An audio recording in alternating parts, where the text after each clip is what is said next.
Hey guys, welcome back. It's Jaden at Mazda here at Riverside Mazda in sunny Southern California. And today we've got the 2024 CX-5 and this very nice turbo premium trim. And we're gonna go over all the new features and styling in this new 24 model year. So let's go ahead and check it out. So starting off in the front with some design language, nothing much has changed for this, but they have updated the grills for the turbo as premium and the signature trims for this. So we can see last year, I'll go ahead and throw up a picture of it. They kind of had the horizontal slots, but now as a 24, we've got these vertical slots, which I think looks really cool. You can kind of see a little webbing design going on there. I think it adds a nice little bit of, I like that it's gloss black too. And you can see the gloss black grille surround, which is that head of the samurai, right? That adds some nice character to the vehicle. So Mazdas have always been known to be very soft and sleek, flowing vehicles. And the same thing applies. You can see your line that goes from your A-pillar there all the way into the front part of the hood, and then the sweeping light design. I call them like an L shape, but you do get your L-shaped daytime running lights there, and then your LED daytime running, or sorry, and your LED headlight there, and then of course LED turn signals as well. What they have that's really cool in these trims, I believe it's the premium and above, is you get the adaptive front lighting. Basically how it is whenever you turn the steering wheel at nighttime, these headlights will rotate up to 15 degrees in either direction that you turn the steering wheel to illuminate the oncoming path. Very nice, cool safety feature, and it's just a cool little party trick when you're going through like a dark alley or something like it at night. But nice that they've added that. One thing that Mazda is lacking now is the lower mounted fog lights since the body refresh in 2022. They said they've integrated them into the headlights. I know a lot of people, that was kind of a big deal, but now that they have moved them down here to up here, it's just to make for a smoother design at the bottom. And now looking at the rest of the front, of course we have this, let's go ahead and check out the paint here. The very nice machine gray metallic. We can see the nice flake in here. I think this is a very nice paint, one of Mazda's Takumi premium paint options. We see the gloss black front splitter that helps free the air into that little intercooler and ultimately cool this turbocharged inline 4. And I really like just how clean this front design is. Moving on from the front to the side, gonna go ahead and check out the wheels and tires here. So as you can see, we've got a nice black alloy wheel. This is a 19-inch wheel. I think it fills out the frame of the car really nice. Paired with the optional black lug nuts, which looks really cool. These are actually the style of the wheel from the old CX-9 Signature, which I don't mind at all because it's a very handsome look. But on this wheel, you're also gonna get some Toyos. These are nice all-season tires, 225 on the width and a 55 series sidewall. Right, and as we saw a little bit earlier in one of our older videos with the 24 Mazdas, these turbos get revised dampers up there for a little bit of a better ride, which I really appreciate. They've also reworked the engine a little bit to be a bit more efficient.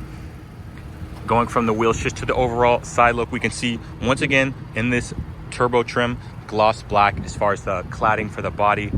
When you go up, you get the body colored on every other trim, but the gloss black here for the sporty look, which I don't mind at all because it looks really nice. And that theme follows all the way down through the body. And then we can see what Mazda does best is make the light reflect and bend through the body sculpting here. So you can kind of see the little curve here. It's got a C or S curve, as Mazda likes to call it. And that is that Kodo design language, you know, less is more. And still one of the only manufacturers that are sculpting cars by hand in clay, you know, by our master craftsmen. But checking out some other things, we have a little silver accent. I don't hate it. Gloss black would have been cool, but you get the gloss black mirror caps with their LED turn signals in there.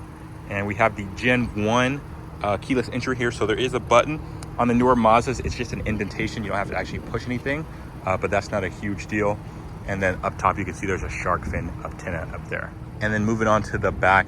Before we do, we go ahead and check out just that side silhouette really quick. The classic Mazda CX-5 design. It's aging really nicely here. This car's actually been on the market since 2017, with the 2022 being the latest refresh.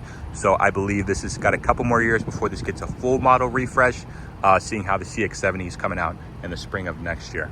Right, but checking out some of the rear styling, once again, a lot of LED, which I love.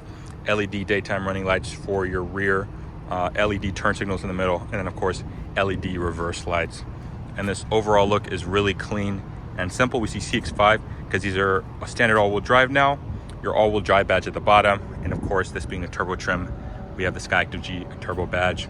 And then further south, we have gloss black again. That trim there with our reflectors, government mandated, and then 2.5-inch exhaust outlets and the polished tips on either side. And since we're back here, gonna go ahead and check out the trunk. You do have a little button right there, but you can also open it from the inside or the key if you check out the trunk popper button here. But here we are inside the trunk of the CX-5, where you still get plenty of space here. So this is gonna be more than enough for most people. If it's not, there's obviously the CX-50. That's a really nice one too. Underneath there, you have your spare tire with the Bose subwoofer in the middle of that. So very nice use of space there. And if this is not enough, you do have your little releases here on both sides. So you can just pull that and the seats will fall flat pretty much 90% of the way if you need that extra loge floor, which is really cool. I like that the middle one can go down separately, that 40-20-40 split. So if you have something long, like, I don't know, snowboards, skis, fishing poles, whatever, you still can occupy the outside seats. Here we are underneath the hood of the 2024 CX-5 Turbo. Gonna check out what we have going on. So, of course, SCAG2G Turbo and a little red badging, because, of course, everybody knows that red is equivalent to how sporty something is, as you'll see with a lot of sport modes. But if we pop this cover off, right, we get to take a look underneath here, and obviously we have a lot of mechanical pieces here from the intercooler all the way on the back side, because this has a back mounted turbo. In the inline floor, it is here, believe me, it's just under all this wiring, right? But under that is very easily accessible. You can see your coil packs right up there. Maintenance is super easy on these, so I'm not gonna give any tech a nightmare, just, you know, putting things back into place. But speaking of power and things like that, you can run either 87 or 91. If you run 91, you get a healthy 250 horsepower and 320 pound-feet of torque. If you opt for the lower 87 in your area, then you can get a little bit of a slight decrease in power. That's 227 horsepower and 310 pound-feet of torque. As far as fuel economy numbers, looking at about 24 miles per gallon combined, 22 in the city, and then 27 on the highway. Not much new to go over underneath the hood, as the assortment of things is pretty much the same since the turbo got introduced. But I really, to this day, just really like the compact tightness of the engine bay, but there is still ample space, so it's really not crammed in there with no accessibility.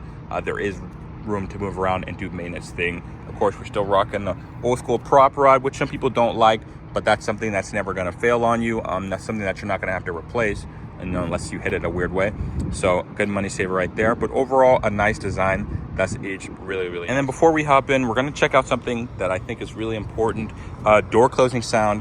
I mean, it may seem very minor, but as a Mazda brand who's trying to go more upmarket, more premium, that is something that these more experienced buyers will notice. So from the door handle, it is got a little bit of weight to it. I think that's something they could improve on. But just the sound of the door, we can go ahead and close it and you guys let me know. And this is probably Mazda's best vehicle when it comes to door closing sound.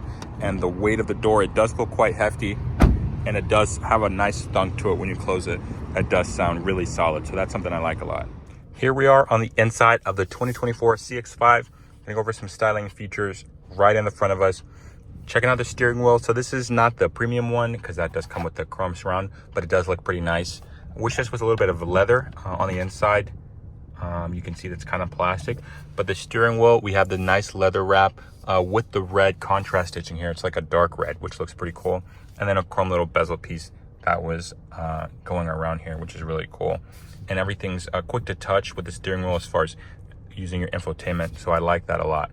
And then complementing that, we also have a nice gauge cluster up here, so you can see digital in the middle and then physical gauges on either side. You can see some other things. Right now, you can see the remaining range is at 378, almost a full tank. But then you can see if we switch through different modes, like a sport mode, we're getting a little bit of color here, so that changes to red. And then an off-road mode will give us a little gear design with some, kind of looks like sand dunes in the background. They also have a tow mode if you have the hitch hooked up. With that, you're able to tow up to, I believe it's 3,500 pounds.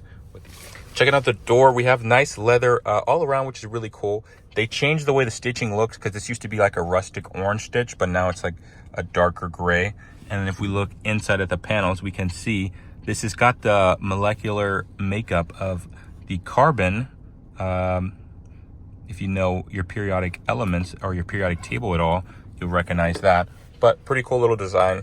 And then some nice dark gunmetal gray accents there that flows right into the door handle. And then all layers of the door, of course, full leather. And then up here where it's gray, down here, it's the nice dark red. So I like the two-tone. That's pretty cool. Nice little subtle thing they have going on. And of course, things like the tips on the window switches are going to be aluminum, and then the mirror controls there. And of course, power folding mirrors in this trim as well. And then moving to the further spot on, we can see down here, can't see it too well. We'll gotta try to get in there. But you see, you do have the Bose logo on there because this has the Bose sound system, which is really good. I always talk about how good it is because no bias, it is probably one of the best sound systems in this segment for sure. You can see some more Bose imprinting up there. But paired with that, you guys can also see right there, we're gonna have our heads up display, which shows a couple different things like your speed. Obviously, if you have traffic signs coming up with traffic sign recognition, turn-by-turn navigation shows up there, active safety. So a lot of cool stuff. And of course, these are going to be Mazda's 10-inch displays here. With the controls, everything is controlled with your center dial down here. But new for the 24s, not only is CarPlay wireless, as you guys can see, I'm not connected to anything here. It's now touchscreen capable. So you can see we can hop into the maps and that's going to work. Or if we want to go home and see what apps are on here. And Mazda's heard you guys' complaints like, hey, we need some type of touchscreen.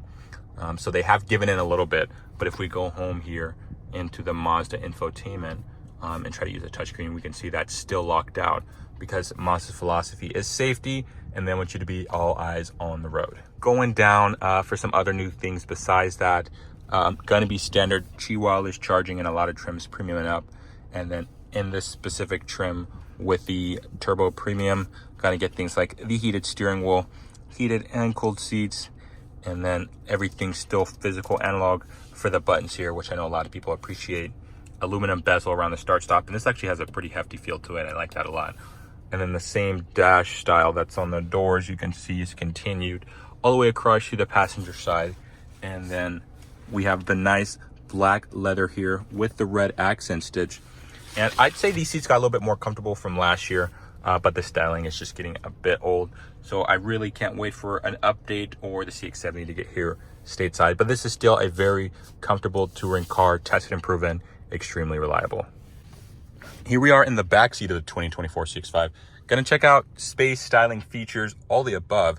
So space-wise, you actually have a lot of footroom, so that's something I like. Headroom, you can see, I do have a couple inches, probably about 4 inches. So that's adequate. You just don't have a ton of knee room. If you're sitting outboard like this, it's fine. Or if you're sitting kind of close together, you can see I have maybe half an inch or an inch there of knee room. So definitely not a segment leader by any means, but it's still comfortable back here. You can see the same great little carbon pattern and then the leather door design, still with the red contrast stitch and the tips here for the mirrors and the windows. But Mazda's done a good job to keep the same classic design throughout all the trims. You can see the same styling for the seats. And then we do have vents back here. No controls for the vents like temperature or anything like that. And there are USBs. They are just in a hidden location. So if we drop that down, we can see cup holders, heated outboard seats. And we open that up, we do get USB-A in here. I don't know if I even showed you guys. If we open this up in the front, it's now USB-C, no longer USB-A. And of course, for all you parents out there, yes, you do get ISOFIX points on the outboard seats, not the middle seat. That's not something they do, but you do actually have the connection on the back if you want to do that. But yeah, 2 ISOFIX on the outboard seats. And you do have a regular sunroof, no panoramic, not in the CX-5, only in CX-50 and 90 models, unfortunately. But you still get these really nice bright LED lights. And it's just a mature look. So here we are behind the wheel of the 24 CX-5. And one thing I really appreciate about Mazda's is their attention to detail. So, you know, as we're driving around, we're not hearing a whole lot of anything.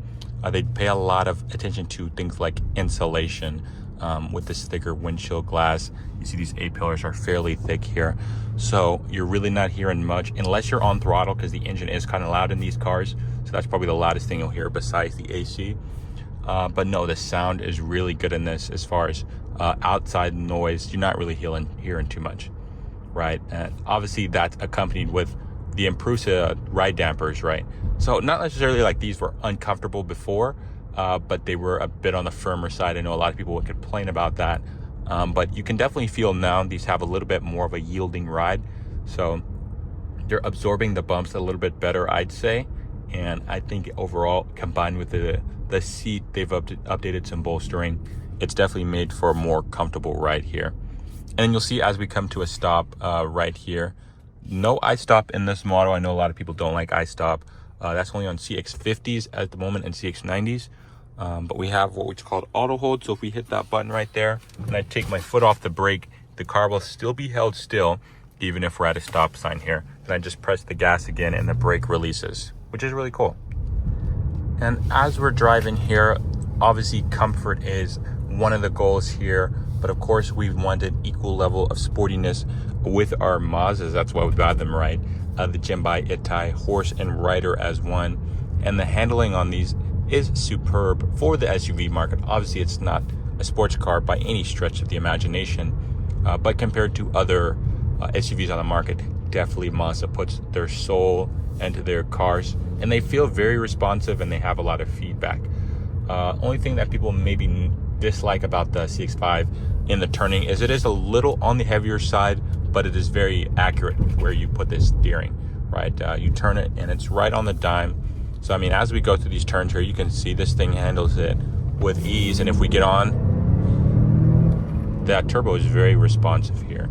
And so are the brakes. So I think this is a nice, well-rounded package, definitely for somebody who wants a little bit more pep out of their vehicle here. Things like G Vectoring Control Plus, that's going to help with, engine torque and keeping the body of the vehicle stable through the turns and things like that. Mazda's definitely put a lot of thought into the performance, right? And then as we do here, we're at a stop. We're going to go ahead and test out the 0 to 60. No launch mode here, but we do a little bit of brake boosting. In 3, 2, 1. No wheel spin, and it's on it really quick. And just like that, we're at 60. And this thing's really just rides through the gears quite easily because this is a 6-speed automatic transmission. And for the age, this thing is really nice. Obviously, it could benefit from an extra gear or two or a dual clutch setup, but this is very capable on its own. But you can see we're coming to about 45 miles an hour here. So just as important, you have to speed up, you got to slow down. So we're gonna test that full emergency braking here. And we're gonna go ahead and see that in 3, 2, 1. And you can see the car stops pretty promptly without much lockup. All right, guys, and that was our review on the 2024 CX-5 Turbo Trim. Let me know if this is one that you guys would consider. I think this is probably my favorite turbo SUV to drive that Mazda makes over the CX-50 just because of the ride. It's a lot more soft compared to the car. But, coming in at about 39,000, this is going to be comparable. They wanted to run up with things like the RAV4 or the CR-V, but obviously Mazda is going to have something that's a little special, blends premium quality with performance. So if you guys like this, let me know what you guys want to see next in the comments. And until next time.